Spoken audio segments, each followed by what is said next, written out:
പിതാവിന്റെയും പുത്രന്റെയും പരിശുദ്ധാത്മാവിന്റെയും നാമത്തിൽ ആമേൻ. പരിശുദ്ധമേ, അമ്മേ പരിശുദ്ധമേ, ദൈവമാതാവേ, കൃപാസനത്തിലൂടെ ഞങ്ങൾക്കും ഞങ്ങളുടെ ദേശത്തിനും അമ്മ മധ്യസ്ഥം തേടി തന്ന എല്ലാ അനുഗ്രഹങ്ങൾക്കും കൃപകൾക്കും ഞങ്ങളിപ്പോൾ ഹൃദയം നിറഞ്ഞ നന്ദി പറയുന്നു. അമ്മേ പരിശുദ്ധമേ, അമ്മേ പരിശുദ്ധമേ, ദൈവമാതാവേ, 2004 ഡിസംബർ 7 തീയതി ഉച്ചകഴിഞ്ഞ് 2:30 സംഭവിച്ച അമ്മയുടെ പ്രത്യക്ഷപ്പെടലിനെ കുറിച്ച് തിരുസഭയ്ക്ക് സമർപ്പിച്ചിരിക്കുന്ന പഠനരേഖകളുടെ മേൽ സഭാത്മകമായ പഠനം ആരംഭിക്കുവാൻ ഞങ്ങൾ പ്രാർത്ഥിക്കുന്നു.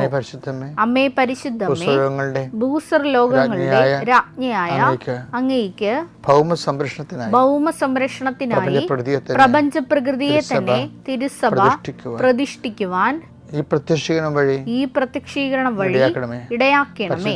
പരിശുദ്ധമേ, ജപമാല മാതാവേ, സകല കൃപാസനം പ്രാർത്ഥനകളോടും ചേർത്ത് ഞങ്ങളിപ്പോൾ പ്രാർത്ഥിക്കുന്ന ഈ കുടുംബത്തിന്റെ പ്രത്യേക നിയോഗം പറമക്കളെ,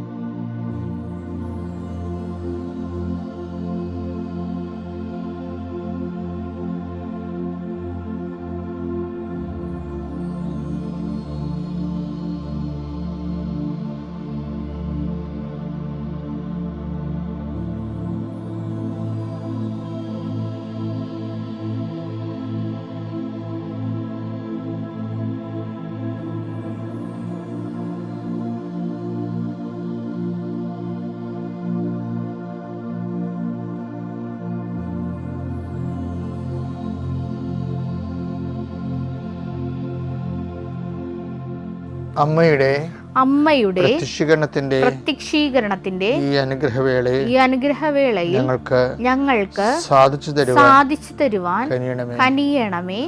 ആമേൻ. വിശ്വാസ പ്രമാണം. സർവശക്തനായ പിതാവും ആകാശത്തിന്റെയും ഭൂമിയുടെയും സൃഷ്ടാവുമായ ദൈവത്തിൽ ഞാൻ വിശ്വസിക്കുന്നു. അവിടുത്തെ ഏകപുത്രനും ഞങ്ങളുടെ കർത്താവുമായ ഈശോമിശിഹായിലും ഞാൻ വിശ്വസിക്കുന്നു.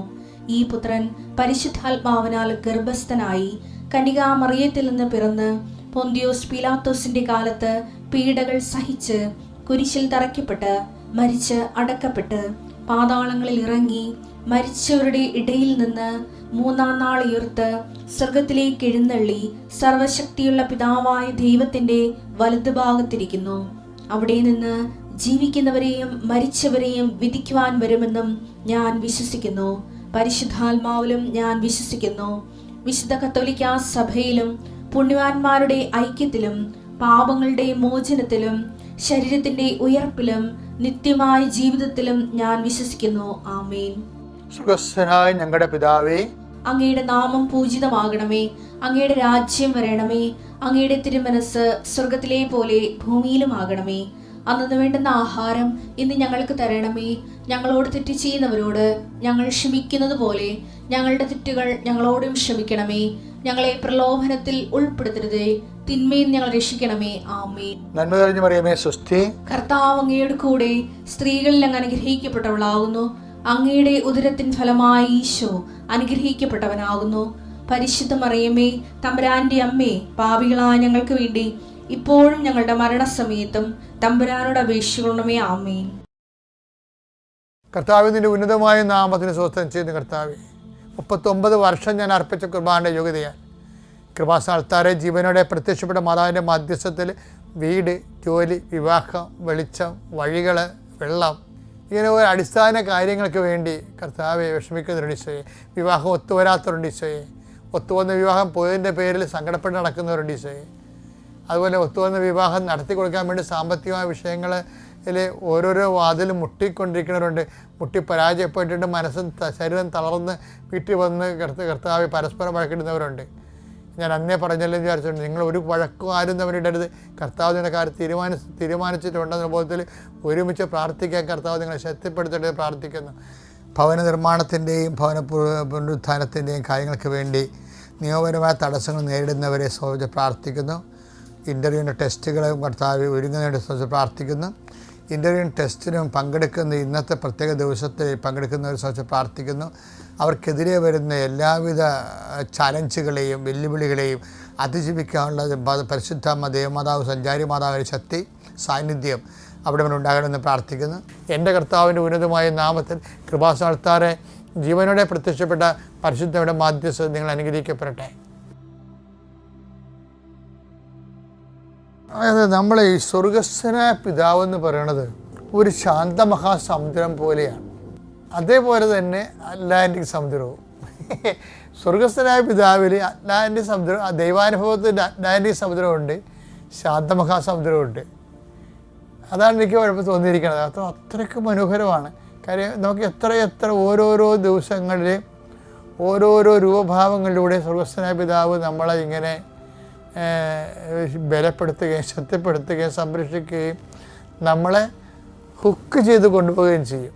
അതാണ് സ്വർഗസ്ഥനായ പിതാവിൻ്റെ. എനിക്കാണത് അഭിഷേകം കിട്ടാൻ സാധ്യതയുള്ള പ്രാർത്ഥന. ഇപ്പം ഞങ്ങളുടെ സമയത്തൊക്കെ പറയുമ്പോൾ ഭയങ്കര കോമഡിയായിരുന്നു. പ്രാർത്ഥിക്കുകയെന്ന് വെച്ച് കഴിഞ്ഞാൽ അവിടെ ചില ആൾക്കാർക്ക് പുല്ലുവായും കെട്ടി രാവിലെ എഴുന്നേറ്റ് ഏതെങ്കിലും മുറിപ്പ് എന്നിട്ട് വായു വലിച്ചുവിടാം, തിരിച്ചുവിടും. അപ്പം ഇതൊക്കെ ആരോ പ്രാർത്ഥനയാണെന്ന് ഇവർ തലേക്കയറ്റിയിരിക്കണ കാരണം അതാണ് പ്രാർത്ഥന. കർത്താവ് നമ്മളെ പഠിപ്പിച്ച പ്രാർത്ഥനയ്ക്ക് ഒരു അത് ചെല്ലാനുള്ള ലൈസൻസ് കിട്ടിക്കഴിഞ്ഞാൽ അഭിഷേകം കിട്ടും. നമ്മളിപ്പോൾ വണ്ടിയൊക്കെ ഓടിക്കേണ്ട ആൾക്കാരെ വണ്ടി ഓടിക്കണല്ലേ, വണ്ടി ഓടിക്കണ എല്ലാവരും ലൈസൻസ് ഉള്ളവരാണ്. പിള്ളേരൊക്കെ വണ്ടി ഓടിക്കണല്ലേ. സ്വർഗസ്ഥനായ പിതാവ് എല്ലാ ആൾക്കാരും ചെല്ലണ ലൈസൻസ് ഇല്ലാത്ത വണ്ടി ഓടിക്കലാണ്. അതെന്താ കാര്യം വെച്ച് കഴിഞ്ഞാൽ ദൈവം ഞാൻ നിന്നെ സ്വർഗസ്ഥനായ പിതാവ് ചെല്ലാൻ അനുഗ്രഹിച്ചിരിക്കണം എന്ന് പറഞ്ഞാൽ പിന്നെ നമ്മൾ പ്രാർത്ഥിക്കാൻ നേരത്തെ അഭിഷേകം വരും. ഒരു ക്രിസ്ത്യാനി അല്ലെങ്കിൽ ദൈവ പൈതൽ ദൈവത്തോട് ചോദിക്കേണ്ട ഏറ്റവും ആദ്യം ചോദിക്കേണ്ടത് സ്വർഗസ്ഥനായ പിതാവ് ചെല്ലാനോട് ലൈസൻസ് ചോദിക്കണം. അല്ല ആ പ്രാർത്ഥന കാണാൻ പഠിച്ചെന്ന് പറഞ്ഞ് ലൈസൻസ് കിട്ടണമെന്നില്ല. വണ്ടി ഓടിക്കുന്ന ആൾക്കാർക്കെല്ലാം ലൈസൻസ് ഉണ്ട് എന്ന് പറഞ്ഞ പോലെ നീ സ്വർഗസ്ഥനായ പിതാവ് ചെല്ലാം. ഇപ്പം നമുക്ക് ദൈവപിതാവിൻ്റെ അടുത്ത് ഈ ലോകത്ത് ഏറ്റവും വലിയ ത്രില്ല് എന്താണെന്ന് അറിയാമോ? ഏറ്റവും വലിയ ത്രില്ല് എന്താണ്? പാപമില്ലാതെ ഒരു ദിവസമെങ്കിലും ജീവിക്കാനാണ് ത്രില്ല്. ഈ ലോകത്ത് ഏറ്റവും വലിയ ത്രില്ലെന്ന് പറഞ്ഞാൽ എന്താണ്? പാപമില്ലാതെ എന്നാൽ പുണ്യത്തോടു കൂടി ഒരു ദിവസമെങ്കിലും ജീവിക്കാൻ പറ്റുന്നതാണ് ത്രില്ലെന്ന് പറഞ്ഞാൽ. ചാലഞ്ചാണ്. ലോകത്തോടും ശരീരത്തോടും പിശാചോടും വെല്ലുവിളിച്ചുകൊണ്ട് നമ്മൾ ദൈവത്തിൽ ജീവിക്കുന്ന പറഞ്ഞ നിസ്സാര കാര്യപരമാണ്. അതിന് നമ്മളെ സഹായിക്കുന്നതാണ്. കാര്യം ഇപ്പം ഞങ്ങളെ പ്രാർത്ഥിക്കാൻ പഠിപ്പിക്കണമെന്ന് പറയണില്ലേ? അപ്പോഴെന്താണ്? അതായത് കർത്താവ് ഒരു പ്രാർത്ഥന പറഞ്ഞു തന്നപ്പോൾ എന്താണ് പറഞ്ഞത്? ഞങ്ങളെ പ്രലോഭനത്തിൽ ഉൾപ്പെടുത്തരുത് എന്ന്. അതാരാണ് പ്രലോഭനത്തിൽ ഉൾപ്പെടുത്തരുതെന്ന് പറയണത്? ആരോടാണ്? നമ്മൾ ഈശോയോട് പ്രാർത്ഥിക്കുന്നു, പരമപിതാവിനോട് നമ്മൾ പ്രാർത്ഥിക്കുന്നതാണ്. അപ്പോൾ പിതാവ് ഈശോ ഒന്നായതുകൊണ്ട് ആ പ്രാർത്ഥന ഓട്ടോമാറ്റിക്കായിട്ട് ഈശോയോടും കൂടിയാണ് നമ്മൾ പ്രാർത്ഥിക്കുന്നത്. ഞങ്ങളെ പ്രലോഭനത്തിൽ ഉൾപ്പെടുത്തരുത് എന്ന് വെച്ചാൽ പ്രലോഭനത്തിൽ ഉൾപ്പെടുത്താതിരിക്കാൻ നമുക്ക് ആഗ്രഹം ഉണ്ടെങ്കിൽ അത് അനുഗ്രഹം കിട്ടാനുള്ള സാധ്യതയുണ്ടെന്നാണ് സ്വർഗസ്ഥനായ പിതാവിനോട് ഈശോ പറയാതെ പറഞ്ഞു വെക്കണത്. അതെന്ന് വെച്ച് കഴിഞ്ഞാൽ നമ്മളൊരാളുടെ പ്രലോഭനത്തിൽ ഉൾപ്പെടുത്താൻ എനിക്ക് കർത്താവ് ഇന്ന് ഞാനൊരു പാവം ചെയ്യാതിരിക്കാൻ വേണ്ടി എന്നെ സഹായിക്കണമെന്ന് പറഞ്ഞാൽ, അങ്ങനെ ഒരു ദൈവത്തിൽ ആഗ്രഹിച്ചാൽ അത് കിട്ടാനുള്ള സാധ്യത തരാനുള്ള ആളുടെ കയ്യിൽ ഉള്ളത് കൊണ്ടാണ് ആ തരാനുള്ള ആൾ പ്രാർത്ഥിക്കാൻ പഠിപ്പിച്ചപ്പോൾ അങ്ങനെ നമ്മളെ പഠിപ്പിച്ചിരിക്കുന്നത്. അപ്പോൾ അത് നമ്മൾ സീരിയസ് ആയിട്ട് ഞങ്ങളെ പ്രലോഭനത്തിൽ ഉൾപ്പെടുത്തരുത് എന്ന് പറഞ്ഞാൽ നമ്മൾ സീരിയസ് ആയിട്ടാണ് അത് പറയണമെങ്കിൽ, ആത്മാർത്ഥമായിട്ട് പറയണമെങ്കിൽ ക്രമേണ പ്രലോഭനങ്ങളുടെ മേലെ നമുക്ക് വിജയം വരിക്കാൻ പറ്റും. എനിക്ക് തോന്നിയിട്ടില്ല അത്രയ്ക്ക് വലിയ പ്രശ്നമാണെന്ന് പാപരഹിതമായി പുണ്യത്തിൽ ജീവിക്കുന്നത്. അത്രയ്ക്ക് വലിയ പ്രശ്നമല്ല. നമുക്കൊരു കൃപ കിട്ടിയാൽ മതി. ശരിക്കും പറഞ്ഞാൽ ആ കൃപ തരാൻ ദൈവത്തിന് ഇഷ്ടമായത് കൊണ്ടാണ് ദൈവം അങ്ങനെ പ്രാർത്ഥിക്കാൻ നമ്മളോട് ആവശ്യപ്പെട്ടിരിക്കുന്നത്. അത് ഈ പ്രലോഭനം മാത്രമല്ല, അങ്ങയുടെ നാമം പൂജിതമാകണമെന്നുള്ളതും നമ്മൾ ജീവിക്കുമ്പോഴും പ്രാർത്ഥിക്കുമ്പോഴും അത് നമ്മൾ പ്രാർത്ഥിക്കുന്ന ദൈവത്തിന് നാമം പൂജിതമാകുന്നുണ്ടു എന്നുള്ള എൻ്റെ അടിസ്ഥാനത്തിലാണ് കർത്താവ് ആ പ്രാർത്ഥന വെളിപ്പെടുത്തിയിരിക്കുന്നത്. അന്നു വേണ്ട ആഹാരം ഇന്ന് ഞങ്ങൾക്ക് തരണമേ എന്ന് വെച്ച് കഴിഞ്ഞാൽ അന്നു വേണ്ട ആഹാരത്തിന് ഇപ്പം നമ്മൾ പറയത്തില്ലേ, ഗവൺമെൻറ് ഇന്ന ഗവൺമെൻറ് ഫുഡ് സെക്യൂരിറ്റി, ഭക്ഷ്യ സുരക്ഷാ ബില്ല് പാസ്സായെന്നൊക്കെ പറയല്ലേ, അത് സ്വർഗം പാസ്സാക്കിയിരിക്കേണ്ട ഭക്ഷ്യസുരക്ഷാ ബില്ലാണത്. എന്താണത്? അന്നു വേണ്ട ആഹാരം ഇന്ന് ഞങ്ങൾക്ക് തരണമേ. അത് സത്യസന്ധമായിട്ട് ആ പ്രാർത്ഥന, ഒരു മനുഷ്യന് ചെല്ലാനുള്ള ലൈസൻസ് ദൈവസ്നേഹം കിട്ടിയ ലൈസൻസ് എന്ന് പറഞ്ഞാൽ എന്താണ്? പ്രാർത്ഥന ചെല്ലണമെങ്കിൽ വിശ്വാസം, പ്രത്യാശ, ദൈവസ്നേഹം വേണം. അത് കിട്ടിയാൽ ലൈസൻസായി. പ്രാർത്ഥന ചെല്ലണമെങ്കിൽ എന്തൊക്കെ വേണം? വിശ്വാസം, പ്രത്യാശ, സ്നേഹം. ഈ 3 കാര്യം ദൈവിക പുണ്യങ്ങളുണ്ടെങ്കിൽ നമുക്ക് പ്രാർത്ഥന ചൊല്ലാനുള്ള ലൈസൻസായി. ആ ലൈസൻസോട് കൂടി, വിശ്വാസത്തോടു കൂടി, പ്രത്യാശയോടുകൂടി, ദൈവസ്നേഹത്തോടു കൂടി ആണ് നമ്മൾ ദൈവത്തോട് പറയുകയാണ് അതിന് വേണ്ട ആഹാരം ഇന്ന് ഞങ്ങൾക്ക് തരണമെന്ന് പറഞ്ഞാൽ തീർച്ചയായിട്ടും ആ തരാനുള്ള പ്രൊവിഷൻ ഉള്ളത് കൊണ്ടാണ് അത് പ്രാർത്ഥനയും ദൈവം ഉൾപ്പെടുത്തിയിരിക്കുന്നത്. തരേണ്ടത് ദൈവമാണ്, ആ പ്രാർത്ഥന തന്നിരിക്കുന്നത് ദൈവമാണ്. അപ്പോൾ എന്ത് എളുപ്പമായെന്ന് നോക്കി. ഓക്കെ അല്ലേ? Thank you.